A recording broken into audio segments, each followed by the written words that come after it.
नमस्कार, आप देख रहे हैं 4 PM। मैं हूं आपके साथ सिमरन। 18वीं लोकसभा का पहला सत्र आज कल चल रहा है। 24 जून से शुरू हुआ ये सत्र 3 जुलाई तक चलना है। सत्र के चौथे दिन आज राष्ट्रपति द्रौपदी मुर्मू ने सदन में अपना अभिभाषण दिया।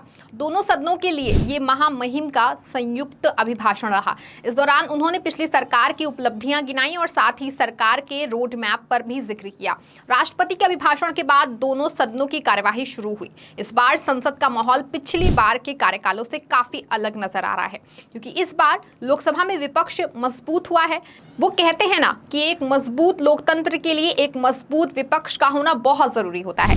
ऐसे में इस बार जब विपक्ष मजबूत है तो संभव है कि इस बार संसद में सत्ता पक्ष की मनमानी नहीं चल सकेगी, बल्कि विपक्ष हर मुद्दे पर सत्ता से सवाल करेगा। और ऐसी उम्मीद की जा रही है कि विपक्ष जनता के मुद्दों को संसद में उठाएगा और सरकार को घेरेगा, क्योंकि इस बार जनता को विपक्ष से काफी उम्मीदें हैं। विपक्ष संसद में उन मुद्दों को तो और भी जोर से उठाएगा जिन पर वो चुनाव के दौरान भी सत्ता पक्ष को घेरता रहा। फिर वो चाहे संविधान का मुद्दा हो, बेरोजगारी और नौकरी का मुद्दा हो, महंगाई का मुद्दा हो या फिर किसानों के हित की बात हो। तो वहीं दूसरी ओर मोदी के नेतृत्व वाली एनडीए की खिचड़ी सरकार के सामने भी इस बार काफी चुनौतियां रहने वाली हैं। इनमें किसानों को लेकर मोदी सरकार के सामने एक बड़ी चुनौती जरूर होगी। वहीं विपक्ष के पास भी देश के अन्नदाताओं के लिए लड़ना और उनके हक की बात करने का एक बड़ा मुद्दा होगा। पिछले पूरे कार्यकाल के दौरान एमएसपी का मुद्दा जो है वो सरकार को लगातार परेशान करता रहा। तो वहीं पूरे 5 साल किसानों और सरकार के बीच तनातनी देखने को मिलती रही। ऐसे में इस बार कृषि मंत्री की कुर्सी पर बैठे नए नवेले मंत्री शिवराज सिंह चौहान के सामने किसानों को खुश करने और उनके हित में फैसले लेने की एक बड़ी चुनौती होगी, क्योंकि किसानों और एनडीए सरकार के बीच काफी खटास है। ऐसे में देखना होगा कि अपने कार्यकाल के दौरान शिवराज सिंह किस तरह से किसानों और सरकार के बीच सामंजस्य बिठा पाते हैं। शिवराज सिंह चौहान के सामने एक बड़ी चुनौती इसलिए भी होगी क्योंकि इस बार के लोकसभा चुनावों में किसानों ने बीजेपी को बड़ा झटका दिया है।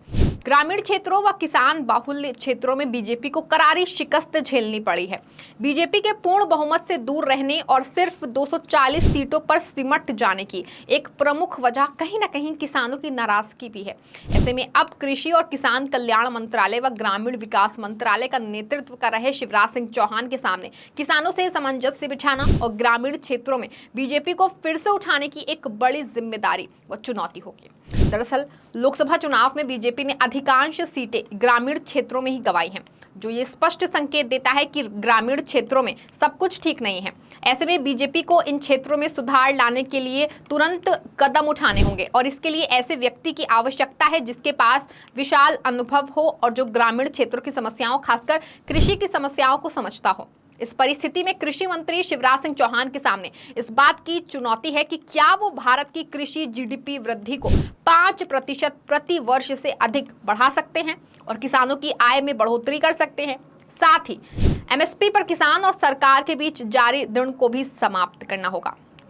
कहीं ना कहीं किसान मोदी की इस खिचड़ी सरकार के लिए एक बड़ा मुद्दा है, जिसने बीजेपी को लोकसभा चुनाव में भारी नुकसान पहुंचाया है। और सबसे खास बात है कि अगर बीजेपी व सरकार समय रहते नहीं चेती तो आने वाले हरियाणा विधानसभा चुनाव में बीजेपी फाइट करने तक की स्थिति में नहीं बचेगी, जिसकी एक झलक जो है वो लोकसभा चुनाव में दिख गई, जहां हरियाणा में बीजेपी को 2019 के मुकाबले 50% सीटों का नुकसान हुआ।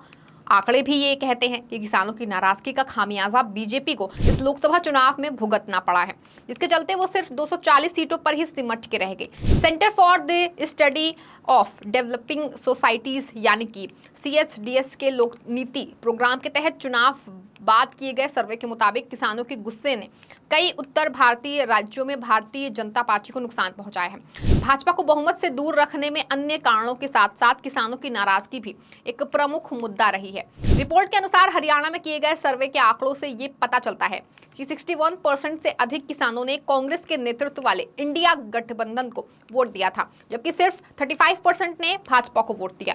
जाहिर है कि किसानों ने मोदी सरकार का जो विरोध किया था और धरना दिया था, इसमें पंजाब के साथ साथ हरियाणा की भी अहम भूमिका रही थी। यही वजह रही कि हरियाणा में बीजेपी को भारी नुकसान हुआ। तो वहीं कांग्रेस ने अपने प्रदर्शन में जबरदस्त सुधार करते हुए 10 में से 5 सीटों पर जीत हासिल की। कृषक समुदाय, जिसमें कि जाटों का वर्चस्व है, उसने कांग्रेस का पूरा साथ दिया और आम चुनावों में कांग्रेस राज्य की 10 लोकसभा सीटों में से 5 पर जीतने में कामयाब भी हुई।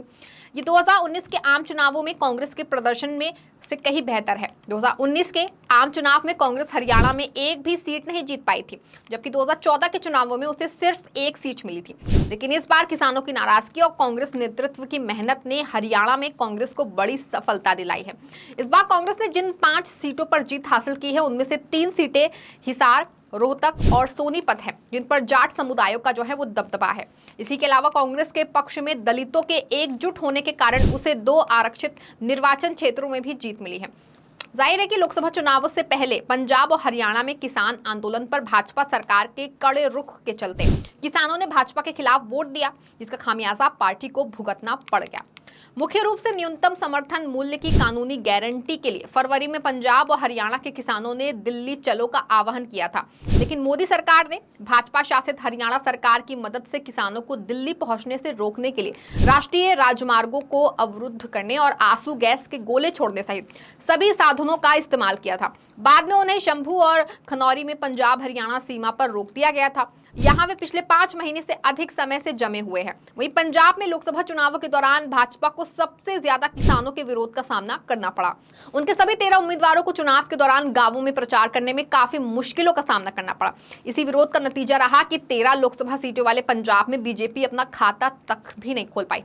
CSDS लोकनीति सर्वे के मुताबिक लोकसभा चुनाव के दौरान पंजाब में 15% से अधिक किसानों ने भाजपा को वोट नहीं दिया। वहीं आंकड़ों की माने तो 50% से अधिक किसान मतदाता सत्तारूढ़ आम आदमी पार्टी के पक्ष में गए, जिसने हालिया किसान आंदोलन के दौरान किसानों को समर्थन दिया था, जबकि किसान समुदाय के 25% वोट कांग्रेस को मिले। इसी का नतीजा रहा कि पंजाब में कांग्रेस को 7 और आप को 3 सीटों पर जीत मिली। इसके चलते इंडिया गठबंधन को 13 में से 10 सीटों पर विजय प्राप्त हुई, जबकि यहां कांग्रेस और आप गठबंधन नहीं लड़े थे।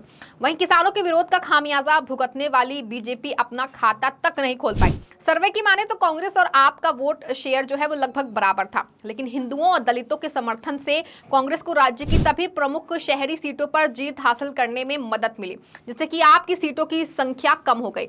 दूसरी ओर भाजपा का पूर्व गठबंधन सहयोगी शिरोमणि अकाली दल सिर्फ 1 सीट जीत सका था, जिससे पता चलता है कि भारत की दूसरी सबसे पुरानी राजनीतिक पार्टी अभी भी किसानों और सिखों के बीच अपना पुराना समर्थन वापस पाने के लिए संघर्ष कर रही है। CSDS लोकनीति के सर्वे की माने तो किसानों की नाराजगी का खामियाजा जब बीजेपी को सिर्फ हरियाणा पंजाब में ही नहीं बल्कि राजस्थान में भी उठाना पड़ा। जी हां, क्योंकि पिछले लोकसभा चुनाव में राजस्थान में क्लीन स्वीप करने वाली बीजेपी को इस बार प्रदेश में भारी नुकसान झेलना पड़ा, जबकि इस बार प्रदेश में बीजेपी खुद सत्ता में है। सर्वे के आंकड़ों के अनुसार राजस्थान में 46% किसानों ने कांग्रेस को वोट दिया, जबकि 45% ने भाजपा को वोट दिया। संभवतः इसी कारण भाजपा ने राज्य में खराब प्रदर्शन किया। 25 में से 25 सीटें जीतने वाली बीजेपी इस बार 25 में से सिर्फ 14 सीटें ही जीत पाई, जबकि कांग्रेस 8 सीटों पर आगे निकल गई।